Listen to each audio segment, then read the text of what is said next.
Hey guys, it's Tiny Tom Logan back with another video for you, and today I'm finally, officially not going to get my ass kicked, allowed to say Maxwell GTX 980.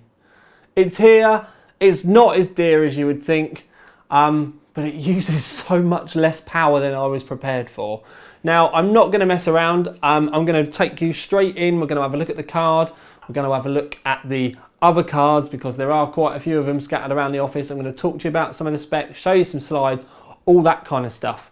Now, I know you want to know, is it worth watching? It's definitely worth watching. It's £429. That price, you know, that considering I was reviewing 780 ties that were going to cost £599 just a few months ago, the fact that this is coming out at £429 is actually quite an aggressive price. We do need to talk about some of the features and all the like the fittings and the fact it's only got 2 6-pins. And we've got a backplate for the first time as well. So there's a lot of stuff for us to talk about. There's a lot of stuff for us to cover. So I'm going to get my trusty remote and I'm not going to waste your time anymore. Okay then peeps, so this won't be the box that, sadly it won't be the box that you guys will get yours in, but with the reference samples, I obviously get them direct from Nvidia. So this is the box that I got mine in, and yes, it is just a plain old box that the graphics card did just come inside, but it does add to the like the kind of experience when this type of thing, you know, arrives. And I had the card 4 days before I even got drivers for it. Nvidia have been very careful with making sure that we had no time to be able to test this stuff. But here is the card itself. Now it does look very similar to, I'm just grabbing it with my other hand, the 780 tie, but then again it looks very similar to all of the other cards because they share the same magnesium alloy shroud, they call it. It's got the same black finned heatsink on the inside like the tie did as well, but underneath it all we have the GM204 core, which is DX12 compatible, so DirectX 12. When that eventually does get released by Microsoft, this is going to fully support it. The backplate is removable, but this bit, they've actually spent a lot of time on this. Now, if you imagine, this is only really needed to be removed if you've got 3 cards, so not many people are going to be able to, or not going to want to, but you can remove this so that when the cards are properly sandwiched right up against each other, you remove this and it actually allows better airflow into the fan of the card above. And they've meant to have spent an immense amount of time getting this all sorted out. But we do have the backplate, which is the first time we've seen on a stock Nvidia card, and I really like it. It's that kind of nice mix of good design, because I actually really like the pattern on this, but it's also nice and subtle. If we go around the back, we've got 3 display ports. That's so that if you're running triple screens and you're lucky enough to have the money to want to be upgrading to a G-Sync monitor, there is a lot of going to be a lot more G-Sync monitors coming out, so you're going to get 1920 ones that could be quite accessible price wise, and you might want to run surround. You'll need a display port to be able to run your G-Sync. We've got HDMI V2, which is 4K compatible at 60 Hz now, and then you've got your normal DVI-D up here at the top for those of us with slightly older monitors like me. We've got 2 Sli bridges, so it's not going through the PCI Express like it was with Nvidia, but this does hint to 3 and 4 card compatibility. We've got 2 6-pins for the power, not a 6 and an 8, and to be honest with you, when we do talk about power, you'll see that it probably doesn't even really need these 2. And then pretty much the rest of the card with the open end and all that type of stuff is essentially the Nvidia that we've grown to be used to. But I've obviously got that card, and then we can chuck the tie in, and then we can chuck a Titan in, and then if we really wanted to, we could put the 780 and a 770 in there as well, because I do have the family. I've got all of the ones that Nvidia send me, and it's getting to a point where it's starting to become a bit of a collection. I think they're going to end up on the wall. The trolls are going to go crazy now I've said that. And what they don't realise is these are all still in use. But anyway, so what I'm going to do now, we're going to get it in the rig, and we're going to, I'll show you a look around the system and the rig that we used for all of our test results. Right then peeps, so the test system that we're going to be running today, people may be confused why I'm still running a 4960X and I've not moved up to Haswell E with the 5960X, and it's plain and simple so that we can compare the results with everything that we had previously. If we were to use the 5960X, all the benchmarks would be out. So we're using the 4960X at 4.4 GHz. We've got 16GB of 2133 Corsair Dominator Platinum. We've got a H105 cooling the CPU. The motherboard is an Asus Rampage 4 Extreme Black Edition. We've got an AX1500i for the power supply, and yes, that is completely overkill for this graphics card, but don't forget, for those of you that keep mentioning it, this is the stock system that we use for everything.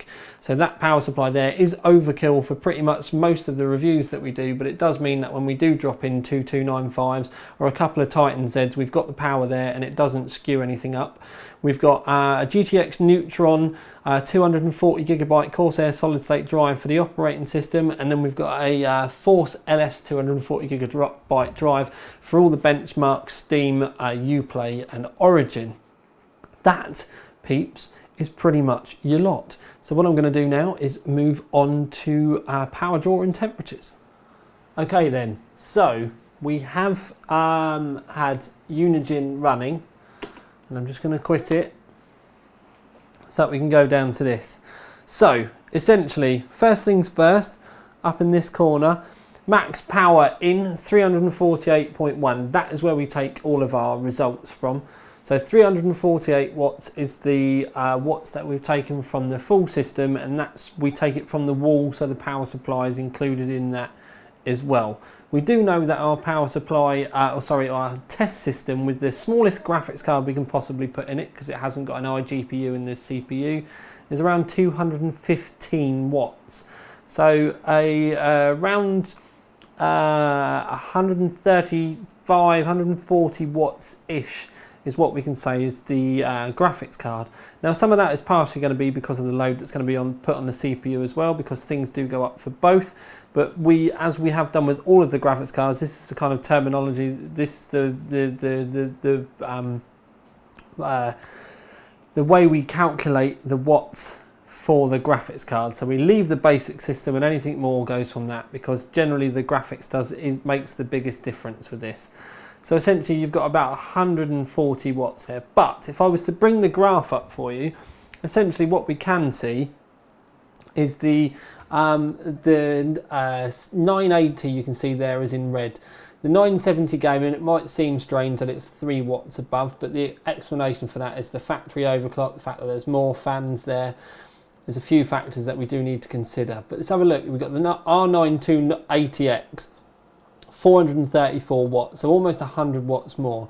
But the surprise one is the 290X, which is 504 watts, which is obviously a solid 150 watts more. It's actually twice the power draw of the 980. And the reason why I say twice the power draw is because it's if we've got a 200-ish stock, if we've got 150, add 150 on, that's your graphics card, add another 150 on, there's your 290. So it's pulling twice the power of the 290X.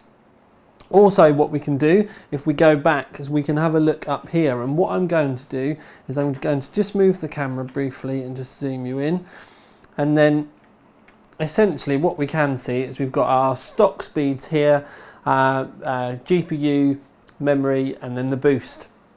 But what we can see up here is our boost is actually a bit different. That says 216, this one is 253, and that's the GPU boost working here.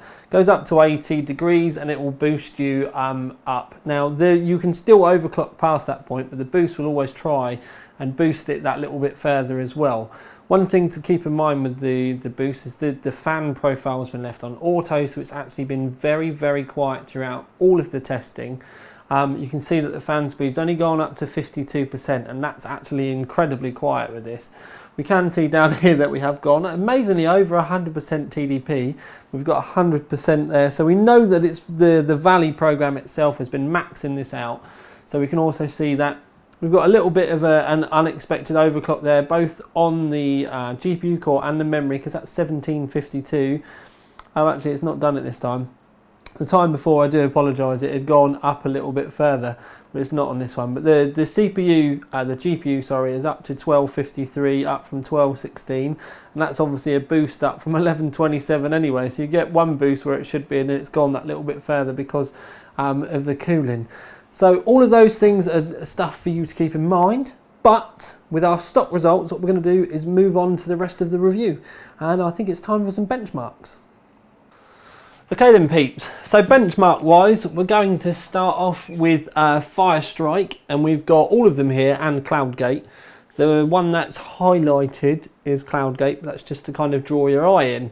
So we've got the GTX980 there, and we've got Firestrike Extreme, which is a small one, and then we've got Firestrike, which is the blue one, and then the white one for the rest of them is Cloudgate. But if you are to look, really, if you have a look at the 980, it's 5,707. Now, if you look above that, try and see the scores that we've had before. They're all enormous overclock cards, and the 980 is just at stock. And I can tell you that if it wasn't at stock, and we did do an overclock run on this, it was 6,250. So as far as the overclock goes, it goes to the top of that as well. But when you look below and look at some of the cards below, I mean, the standard 780 Ti was 5,013. That's practically near the bottom of the graph there. So when you kind of look at these results, it does go to show you just how impressive this card is, even out of the box without any overclocks applied. Okay, so moving on to 3D Mark Vantage, it is a slightly older one, but it's a great test, and especially where we're showing you the well, the X score, if you have a look, is 29,061. That's still a monumental score, to be fair with you. But they're all, when you have a look, there's a bit of a mixed bag as well, because most of the cards above are the big kind of flagship cards.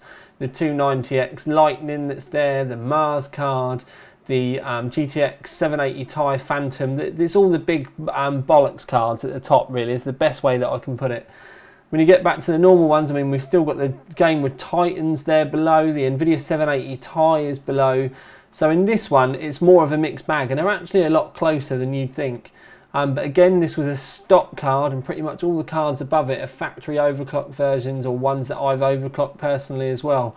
And just to kind of chuck it in there, just to show you how different this is performance-wise, look at the XFX R9 290 at the bottom. It's like 4,000 points behind on the X score. Okay, so the first of our gaming graphs. And you can see that we're right at the top with this one, but don't worry, it will be a mixed bag, because I'm going to show you one where it's much lower down with the next one. At this, you can see there's literally, with the two at the top, you can expect to be there because they're both SLI Titan, they're both SLI Ti cards. The Gigabyte GTX 980 overclock, that thing did just astronomically well, and I think it was probably a Silicon Lottery winner, to be fair. But the Bioshock game is very Nvidia kind of led anyway, which is why pretty much the top half of the graph is Nvidia cards. It really does suit well to this. But the fact that 980 is at the top, and that's above a GTX 980 Ti overclock, and it actually put out a better score at 1920 by 1080. It's actually slightly behind with the 1440 score, but nevertheless, it was up there right at the top of the graph with the 1080p. Okay then, moving on to Battlefield, and I've purposely done this because we know Battlefield is an AMD game. So straight away there, what you can see is above it we have a normal 290. Yes, it's one that we'd overclocked ourselves. If you go up past the Nvidia cards though, you can see that there's an Asus R9 290 Matrix near the top as well.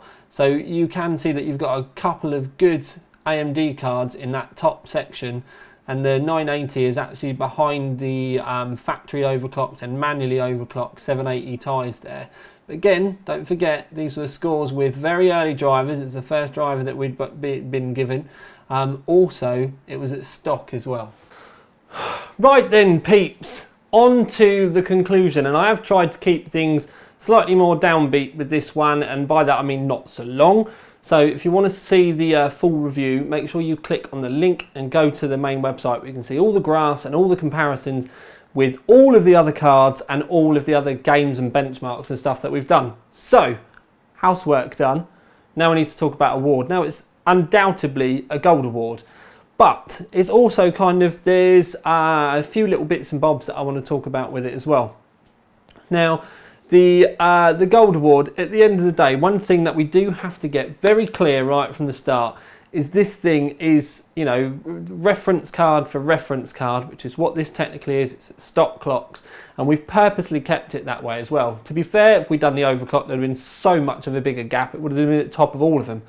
So we've actually done it this way to make it seem not as quite as good as it possibly could be. But if you're willing to put a bit of effort in with overclocking, or you're going to buy a third-party card, or you're going to water cool it and then open the taps as well, then you'll be getting a lot more performance than we've seen here today. We are going to be doing aftermarket cards in the not too distant future. They are here, but we only technically got the drivers on Monday, and it's now actually 5 past midnight on Friday morning, and I'm doing the video. And actually the NDA is in 3.5 hours time. This is how down to the wire we've ended up with this to try and get everything done in time. So the massive thing that Nvidia have done here, different to AMD, is when AMD brought out the R9 series cards, specifically the 290 and the 290X, we know the cooler wasn't very good. We know that they were very warm, and they were pulling more power than the previous generation as well. Now that's fact. That's not me slating them. That's just the way it is. Essentially what Nvidia have done is completely the opposite. These are pulling less power and they're much cooler, and which has meant they've been able to keep that stock cooler as well. But because of that, they've been able to ramp the clocks up more, and it's just honest to God, the fact that we've got a faster card using half the power, I can't kind of focus your attention on enough. Everything nowadays is kind of going more power efficient. Intel have been doing it with their CPUs over the last few generations. We've been getting, people have been moaning at side steps because we've been getting, a little bit more power, but it's much more power efficient. But that's the way things are kind of moving. The AMD brand is kind of going off or has been previously been going off in a little bit of a different tangent, where they've ended up using more power and just chucking more cores and stuff to try and keep up. I actually think this is a very, very big step forward for Nvidia, because that architecture is so power efficient now, and we all blatantly know we've not seen the best of it. This is just what they've chucked out, and it's almost too perfect to have kind of it sits in the realms where it's absolutely abolished benchmarks, especially for a stock card, which is the point that I'm trying to make here. For a stock card, it's absolutely abolished demolished, sorry, the benchmarks. You can see that they've spent a lot of time aiming on those future mark scores, because they're all very, very strong, and that's taken the kind of edge off of, because AMD spent a lot of time with those as well, but it's taken that edge off of the AMD cards by no stretch of the imagination. The price is going to be £429 for this, which isn't as expensive as I was expecting, to be honest with you. Nvidia had been pushing the price up quite significantly. I can remember a review within the last few months of a GTX 980 Ti being £599. I think it was the Phantom. The Asus Matrixes were £599 as well. So it's not been that long, and this thing, its stock is putting out scores better than, in most things, better than those factory overclock cards, and that's before we even start to overclock this.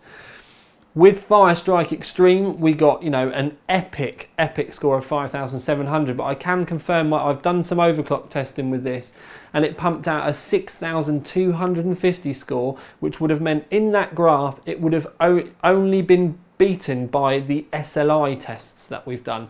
That's how strong this was. It literally would have raked everything below it. And we've kind of kept that back because we wanted to add a little bit of balance in. We are going to go back and we're going to do a fully fledged overclock review. But just to kind of put that out there, that's the kind of scores this thing is capable of doing. That's with the stock cooler. The stock cooler, I will say, when you're running at the edge of your overclock possibilities, essentially, because of the way GPU Boost 2 works, you might find that the stock cooler isn't enough to keep an absolute balls to the wall overclock running at its best, because obviously the GPU Boost will go up to 80 degrees C, and then it will go that far, and then that's all the performance that you'll get. So if you turn the fans up a little bit, and I'm talking about auto fans, but if you turn the fans up a little bit, you can see a boost in the performance scores. And that's just because of the way that the GPU Boost works. The aftermarket cards or water cooling won't suffer from that, and you'll get the absolute best from your overclocks. But like I said, that's only when you're literally on the raggedy edge. And you know, you've got it at that point where, you know, the voltages and everything's just about stable. You can't really get any more out of it. That's the only time that this cooler is going to hold it back. And by hold it back, I mean you just have to turn the fan away from auto and, you know, force it to run at like 60 or 65%, and you can actually get to a point where you're seeing 15 or 1500 more points in 3D Mark Vantage X. So that's another thing to kind of put out there, and that's not a negative point on this cooler. That's just because, like I said, of the way GPU Boost works, and it's set to work within that thermal threshold, and it does stay really quiet even with the overclock as well. You don't hear the fan spin up. It's not trying to blow leaves around your desk like a garden hoover or something like that. It's actually very cool, calm and collected.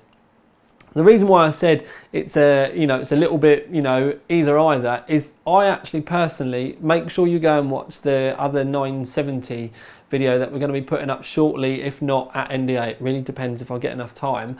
But the 970, the reference card is going out at £259 GBP.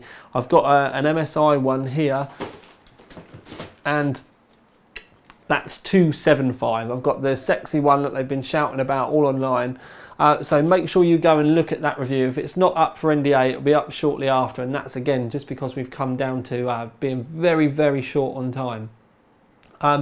But essentially, these two cards are amazing. They're very strongly priced. The 970 is aggressive to the point of going for the jugular of the AMD cards. It really is. It's kind of putting the 285 within kind of beating distance, and pretty much all of the 290s are above it, and they all perform less. This 980, it's still an aggressive price by Nvidia standards. Yes, it's around the normal sort of price for a 290X, but it consistently performs better than all the other ones. There was a bit of a punt out that AMD put a lot of cards out cheaper last week, and they dropped, I think it was £100 they took off of some of the prices. I actually happen to think they may have done that to try and get people that may have possibly been waiting for the 980 to come out, or to at least try and stop people that had that kind of money kicking around and you know, wanted to kind of get in with the sales early. It's classic marketing strategy. It's business. It's just the way it does it. But now I've seen these things, and you know what's coming out. I think they may have had a little bit of a warning about it, and literally, right, let's just try and get rid of stock because we're not going to get rid of them afterwards. Because to be honest, for the price that they put them out, I would have bought the 970 instead, just because it would have been cooler, calmer, and performed pretty much the same as well. Now, before all the fanboys are going ape shit in the comments, one of the things that you do need to remember is I sit beside AMD graphics cards. I use AMD graphics cards in my personal rig. But Nvidia really have just put the hammer down with this one. They've brought everything in that you could want. There's more performance there, it's using less power, and it's cooler. The 970s are now semi-passive. I know that there's going to be some 980s coming out semi-passive as well once the third-party coolers are on there. Honest to God, this is a monumental step forward. It's not a huge performance step forward, but the fact we're losing half the amount of power that we were previously can't be underestimated at all. This is the way technology is going to be advancing now. But it's now when they start to refine this stuff that, because it's using less power, once they start to refine it and get everything, you know, running properly, things are going to take big leaps forward, and that's really where I'm hoping things are going to go. I certainly don't think we've seen the last of this by any stretch of the imagination. So, long story short, is the 980 good? It's not kind of, if you've got a 780 Ti, I wouldn't be telling you to necessarily upgrade. I'd more than likely be telling you to bang an overclock on. But if you're running a 680, then absolutely no brainer. Get your bloody, you know, change your pants, get on and do it. To be honest with you, if you've got a 680, you should be, you know, your first protocol would be the 970, because that's again a very strong card. Another thing I want to kind of clear up, so, you know, if you've got a 780 Ti, I wouldn't kind of upgrade to the 980. If you've got a 780, even then I'm not 100% sure that the performance benefits will be worth the upgrade unless you just want the E-Peen. But one thing that I would kind of suggest is definitely look at your overclock in your system first, and then comparing benchmarks, because you can compare to my results with all the benchmarks at home. They're all very readily available. So, you know, you've got your two sort of things that you have to think about there. But also, this is something else to consider if you're buying a new system and you're going to start from scratch, is if you were to run a pair of 290Xs, for argument's sake, even I would be telling you to be thinking about like a 1000 watt power supply, just to make sure that the power supply is going to be able to cope and the fan's not going to be spinning up, and you can get away with doing it like that. But if you would, with this, you could actually run a dual card system with two 980s and not really have to worry too much about it with a 650 watt power supply. There's a huge difference there. So if you bought yourself a 750 watt power supply, you'd know that you had like 250 watts, 200 watts that just weren't being used, so that the power supply wasn't running on the raggedy edge all the time. These things are crazy efficient, which means, you know, say for argument's sake, you've got one of them running and it's using 150 watts less than a 780. 150 watts, by the time you've played for 2 or 3 hours a night, you know, 3 or 4 nights a week, add that up over a year, it's going to make a big difference. Also, it means you're going to be, we know that they're going to be cooler, especially once the aftermarket cards come in. I can tell you that this 970 stock fully loaded was 62 degrees and it was fucking silent. The fans didn't even spin for the first 10 minutes. So you're going to have less heat in your rig as well. So that means you're going to have less heat in your room. You might actually have to turn your heating on, for God's sake. So there's many things like this. Something else I do want to say though is even Nvidia, that one of the things that they've done with the 3 display ports, that's for G-Sync. So that for those of you out there with like 3 1080p screens that are still running surround and stuff like that, if you want to upgrade to the G-Sync screens, there's the options there for you. You've still got the HDMI V2 for your 4K at 60 Hz, and you've still got you've still got the normal DVI in there as well if you've got a normal screen, and you can obviously get adapters to run with it. My point here is even the 980 isn't going to be strong enough to run 4K completely maxed out. But then again, not a lot out there really is at this point. Well, there isn't anything out there at this price point that can run it all maxed out. I know a lot of people want to turn the anti-aliasing down, but even Nvidia say that a pair of these is really needed for proper high-end 4K game, and it's definitely what I would advise as well. I personally, from the time that I've spent with the 4K screen that I've got the Asus one, I actually personally prefer a 1440 screen. I've got a 27-inch 1440 IPS screen, and I actually think that's quite the sweet spot as far as the size of the game is concerned, then having it to be able to use it for the desktop, the colours and all that kind of stuff. So if you're thinking about this type of thing, One of the things I would probably tell you to consider is the Republic of Gamers Swift. It's a 1440 screen, and it's also got the G-Sync there as well, so you don't have any of the tearing problems or the fluctuating frames per second problems that you can get with normal V-Sync. But also one of the things that you need to kind of consider as well is it's going to kind of all tally up with this. And because it's 1440p, not 4K, you're not going to end up having to spend as much money trying to get your games to run. For argument's sake, if you were to run, let's say, a pair of 970s, you could pretty much max out the AA on everything and have everything turned up to within, and you know, just everything on max. But these are all things that I am going to be covering in the not too distant future, once we get over the sheer amount of stuff that I've got in the office to do over the next couple of weeks. I'm literally drowning in stuff. But I've talked for long enough. Thank you for tuning in. If you're a regular, then awesome. If you're not a regular, why have you not subscribed yet? Maybe the videos are too long. Anyway, if you're going to be spending 260 quid or 430 quid on a graphics card, I'd hope you'd have a little bit more patience than to need to watch a 10-minute video anyway. But for now at least, this is Tiny Tom Logan with the GTX 980 Maxwell Nvidia graphics card. It's just won the gold award because, let's face it, it only burns 140 watts at full load. Out.